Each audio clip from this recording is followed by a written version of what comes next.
Radiodrama. Vaqt dahlizidagi suhbat. Birinchi sahna. Zamonaviy xona. Tun yarimdan oqqan. Jasur tarix fanidan loyiha ishini tugatishga harakat qilyapti. U charchagan, ko'zlari yumilib bormoqda. Bu raqamlar 1428-yil, 1018 ta yulduz jadvali. Qanday qilib teleskopsiz buni aniqlash mumkin? Tushunarsiz. Biroz ko'z yummasam bo'lmaydi. To'xtang, men qayerdaman? Kompyuterim qani? Bu devorlar, bu naqshlar naqadar baland? Sen ilm maskanidasan, o'g'lim. Bu yerda soniyalar yulduzlarga qarab o'lchanadi. Kim bu? Siz Mirzo Ulug'bekmisiz? Meni shunday aytashadi. Sen esa kelajakdan kelgan mehmon ko'rinasan. Qo'lingdagi nur sochayotgan matoh nima? Bu mobil telefon, bobojon. Unda dunyodagi hamma ma'lumot bor. Hatto sizning Ziji Jadidi ko'ragoni kitobingiz ham elektron shaklda bor. Qiziq.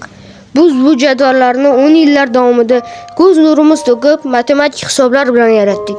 Kelajakda bularning hammasi bir kichik matohga sig'ishi mo'jiza. Ammo aytingchi, ilm osonlashgani bilan odamlar aqlli bo'lib qoldimi? Bilmadim. Biz ko'pincha tayyor javobni qidiramiz. Masalan, men loyiha ishimni tezroq bitirib, o'yinga tushmoqchi edim. Ilm bu natija emas. Ilm bu izlanishdir. Yulduzlar senga sirlarni ochishi uchun sen ularga qalbingni berishing kerak. Mana bu sekstantga qara. Bu yerda har bir daraja ortida minglab uyqusiz tunlar yotibdi. Vaqting tugamoqda, Jasur. Kelajakka qaytganingda ayt. Bilimga erishish oson bo'lishi mumkin, lekin uni saqlab qolish va boyitish haqiqiy qahramonlikdir. To'xtang, yana bir narsani so'ramoqchi edim. Siz qanday qilib? Bu tush edimi? Lekin u kishining ovozi hali ham quloqim ostida.